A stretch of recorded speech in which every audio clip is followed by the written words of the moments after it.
Hi hello నమస్తే welcome to social post. నేను మీ యాంకర్ పప్పు. ఈ రోజు మనతో స్పెషల్ గెస్ట్ ఉన్నారండి. ఆ గెస్ట్ ఎవరో కాదు, ఆస్ట్రాలజీ మన రాజేష్ గారు మనతో ఉన్నారు. అండ్ ఆస్ట్రాలజీ పైన ఏంటి కొన్ని సందేహాలు ఉన్నాయి, ఆ సందేహాలు సార్ని అడిగి తెలుసుకోవడానికి ప్రయత్నిద్దాం.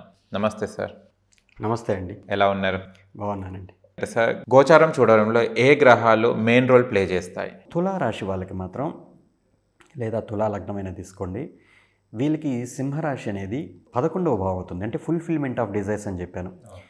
ఖచ్చితంగా వీళ్ళు చాలా సంవత్సరాల నుంచి పెండింగ్లో ఉన్న ఒక కోరిక, నాకు ఇట్లా ఒక 10 మన ప్రాజెక్ట్లో బాగా మిగిలితే బాగున్ను, లేదా ఒక మంచి కారు ఉంటే బాగున్ను, ఇట్లాంటి ఒక పెండింగ్ కోరికలు ఉంటే ఈ సంవత్సరం తీరే అవకాశాలు కనిపిస్తున్నాయి.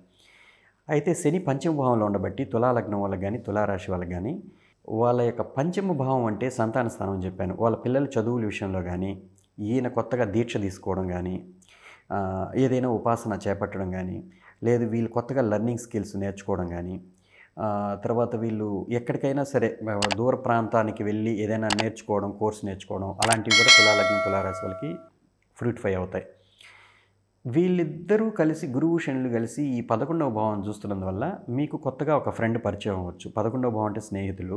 మీ స్నేహితుల్లో ఎవరైనా ఒక ప్రముఖమైన ఇన్సిడెంట్ జరగచ్చు వాళ్ళ జీవితంలో, అది మీకు ఎఫెక్ట్ అవ్వచ్చు మంచిగానే, అదే నాట్ బ్యాడ్. సో అందువల్ల ఏమవుతుందంటే ఫ్రెండ్స్ విషయంలో 100% ఇది చెప్పచ్చు మనం.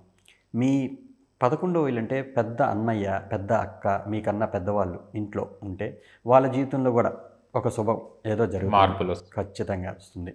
సో అది ఏంటి అనేది మీకు తర్వాత, అది మంచిగా చెడు, వాళ్ళ అక్క జీవితంలో ఒకవేళ ఏదైనా బాగలేదు, ఆ సంవత్సరం విడాకులు తీసుకోవచ్చు, అది ఫైనలైజ్ అయిపోతుంది. సో మొత్తానికి ఆ ఎలిమెంట్ అయితే మనకి టచ్ చేస్తుంది అనమాట. ఓకే, ఇది జరగబోతుంది, క్లారిటీకి చెక్ పెట్టేస్తుంది. సో ఈ 2 ప్లానెట్స్ ఈ విధంగా చూస్తున్నాయి. ఇది తులారాశి దాకా మనం ఇప్పటిదాకా మాట్లాడుకున్నాము. Okay sir, thank you so much. చాలా విషయాలు తెలుసుకున్నాం తెలియని. అండ్ మరో వీడియోలో కలుసుకుందాం. అంతవరకు సెలవు.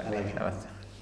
చూశారు కదా ఫ్రెండ్స్, మా వీడియో కనుక నచ్చిన లైక్ చేయండి, షేర్ చేయండి, కామెంట్ చేయండి, సబ్స్క్రైబ్ చేయండి ఛానల్ని. అక్కడ గంట సమయం టంగున కొట్టండి. నేను మీ యాంకర్ పప్పు. Bye bye.